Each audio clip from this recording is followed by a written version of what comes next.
जय श्री राम। ओम। सोमवार व्रत कथा। सोमवार का व्रत भगवान शिव को समर्पित है। यह व्रत मनोकामना पूर्ति, विवाह सुख, संतान सुख और मानसिक शांति के लिए अत्यंत फलदायी माना जाता है। तो प्राचीन ग्रंथों में वर्णित सोमवार व्रत कथा भक्ति, विश्वास और ईश्वर की कृपा का अद्भुत उदाहरण प्रस्तुत करती है। तो कथा का प्रारंभ करते हैं। प्राचीन काल में एक समृद्ध नगर में एक धनवान साहूकार रहता था। उसके पास अपार धन संपत्ति, विशाल भवन, नौकर चाकर और सम्मान था, परंतु एक कमी थी, उसको कोई संतान नहीं थी। वह और उसकी पत्नी प्रतिदिन भगवान शिव की पूजा करते और संतान प्राप्ति की प्रार्थना करते। वे दोनों प्रतिदिन मंदिर जाते, शिवलिंग पर जल चढ़ाते और ओम नमः शिवाय का जाप करते। समय बीतता गया, परंतु उनकी गोद सूनी ही रही। तो समाज के ताने, रिश्तेदारों की बातें और मन का दुख उन्हें भीतर ही भीतर तोड़ रहा था। तो एक दिन उनकी भक्ति से प्रसन्न होकर भगवान शिव ने कैलाश पर्वत पर माता पार्वती से कहा, देवी, यह साहूकार और उसकी पत्नी अत्यंत श्रद्धा से मेरी पूजा करते हैं, इन्हें पुत्र रत्न की प्राप्ति होनी चाहिए। तो माता पार्वती ने कहा, स्वामी, यदि इनकी आयु में पुत्र योग नहीं है तो क्या करें? भगवान शिव ने उत्तर दिया, मैं केवल इन्हें पुत्र दूंगा, परंतु उसकी आयु केवल 12 वर्ष ही होगी। पुत्र जन्म और भविष्यवाणी। कुछ समय बाद साहूकार की पत्नी ने एक सुंदर पुत्र को जन्म दिया। घर में खुशियों की लहर दौड़ गई। तो साहूकार ने दान पुण्य किया, ब्राह्मणों को भोजन कराया और गरीबों में वस्त्र बांटे परंतु उसे भगवान शिव का वरदान ज्ञात था। तो पुत्र की आयु केवल 12 वर्ष। वह इस चिंता में डूबा रहा, परंतु पत्नी से कुछ नहीं कहता। बालक बड़ा होने लगा।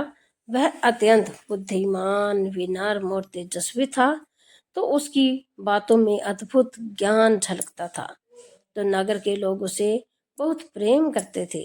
जब बालक 11 वर्ष का हुआ तो साहूकार ने सोचा, यदि इसका विवाह कर दूं तो कम से कम इसका वंश आगे बढ़ सके। तो विवाह की यात्रा। साहूकार ने अपने पुत्र को मामा के साथ काशी भेजा ताकि उसका विवाह योग कन्या से हो सके। मार्ग में वे एक नगर में ठहरे जहां राजा की पुत्री का विवाह था। राजा अत्यंत चिंतित था क्योंकि वर एक आंख से काना था। यदि यह बात प्रकट हो जाती तो विवाह टूट जाता। तो राजा ने साहूकार के सुंदर पुत्र को देखा और उससे निवेदन किया, यदि तुम कुछ समय के लिए दूल्हे का स्थान ले तो मेरी प्रतिष्ठा बच जाएगी। तो मामा ने धन के लालच में सहमति दे दी। तो साहूकार का पुत्र धर्मात्मा था। उसने सोचा, यदि इससे किसी का भला होता है तो मैं यह करूँगा। विवाह संपन्न हो गया। कन्या ने वर को देखा और मन ही मन उसे अपना पति मान लिया। बाद में सच्चाई जानकर उसने उसी युवक को अपना पति स्वीकार किया। तो विवाह के पश्चात साहूकार का पुत्र काशी पहुंचा। वहीं उसकी आयु के 12 वर्ष पूर्ण हो गए। एक दिन अचानक वह बीमार पड़ा और उसकी मृत्यु हो गई। तो मामा विलाप करने लगे। साहूकार और उसकी पत्नी को जब समाचार मिला तो वे शोक में डूब गए। नगर में शोक की लहर फैल गई। तो उसी समय वहां से भगवान शिव और माता पार्वती गुजर रहे थे। तो माता पार्वती ने कर्णों से कहा, स्वामी, देखिए, इन माता पिता का दुख कृपा कर इनके पुत्र को जीवन दान दे। भगवान शिव ने कहा, देवी, इसकी आयु पूरी हो चुकी है। माता पार्वती ने आग्रह किया, आप तो महाकाल हैं, यदि आप चाहे तो इसकी आयु बढ़ सकती है। भगवान शिव माता पार्वती की करुणा से पिघल गए और उन्होंने बालक को पुनर्जीवित कर दिया। तो बालक जीवित हो उठा। नगर में हर्ष की लहर दौड़ गई। साहूकार और उसकी पत्नी ने भगवान शिव का आभार व्यक्त किया। तो भगवान शिव ने आशीर्वाद दिया कि जो भी श्रद्धा और नियम से सोमवार का व्रत करेगा उसकी मनोकामना अवश्य पूर्ण होगी। तब से सोमवार का व्रत अत्यंत फलदायी माने जाने लगा। 16 सोमवार व्रत की कथा। एक अन्य कथा के अनुसार एक निर्धन ब्राह्मण की कन्या थी। वह सुंदर, गुणवान और धर्मपरायण थी, परंतु विवाह योग्य आयु होने पर भी उसका विवाह नहीं हो पा रहा था। तो एक दिन उसने एक वृद्धा को सोमवार व्रत करते देखा, तो उसने पूछा, माता आप कौन सा व्रत करती हैं?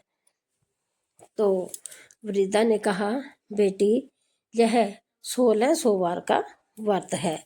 इसे करने से भगवान शिव मनोकामना पूर्ण करते हैं। कन्या ने उसी दिन से व्रत प्रारंभ किया। वह प्रत्येक सोमवार शिवलिंग पर जल चढ़ाती, बेलपत्र अर्पित करती और कथा सुनती। तो 16 सोमवार पूर्ण होने पर उसका विवाह एक सुंदर और संपन्न युवक से हुआ। कुछ समय बाद उसके पति को व्यापार में भारी हानि हुई, घर में दरिद्रता आ गई। तो कन्या ने पुनः सोमवार का व्रत प्रारंभ किया। भगवान शिव प्रसन्न हुए और उसके पति का व्यापार पुनः फलने फूलने लगा। वे सुखपूर्वक जीवन बिताने लगे। सोमवार व्रत का आध्यात्मिक संदेश क्या है? तो सोमवार का दिन चंद्रमा से जुड़ा है। चंद्र मन का प्रतीक है। भगवान शिव को चंद्रशेखर भी कहा जाता है, क्योंकि वे अपने मस्तक पर चंद्र धारण करते हैं। सोमवार का व्रत हमें सिखाता है कि संयम, धैर्य, विश्वास, सेवा, करुणा, यह व्रत केवल इच्छा पूर्ति नहीं बल्कि आत्मिक शुद्धि का साधन है। व्रत का नियम क्या होना चाहिए? तो प्रातःकाल स्नान करके स्वच्छ वस्त्र धारण करें, शिवलिंग पर जल और पंचामृत से अभिषेक करें, बेलपत्र अवश्य अर्पित करें, ओम नमो शिवाय मंत्र का जाप करें, कथा सुने, दिन भर फलाहार करें, क्रोध, झूठ और नकारात्मकता से दूर रहें। व्रत का उद्यापन। यदि 16 सोमवार का व्रत रखा जाए तो अंतिम सोमवार को विशेष पूजा करें, ब्राह्मणों को भोजन कराएं, दान दक्षिणा दें, प्रसाद वितरण करें। निष्कर्ण यानी कि सीख। सोमवार व्रत की कथा हमें सिखाती है कि सच्ची भक्ति और विश्वास से भगवान शिव हर संकट को दूर कर सकते हैं। चाहे जीवन में कितनी भी कठिनाई आए, यदि श्रद्धा अटल हो तो चमत्कार संभव है। जो भी भक्त सच्चे मन से सोमवार का व्रत करता है उसे सुख, शांति और समृद्धि की प्राप्ति होती है। ऐसी ही धार्मिक और पौराणिक कथा कहानियों के लिए आप हमारे चैनल को लाइक करें, शेयर करें, सब्सक्राइब करें। ओम नमः।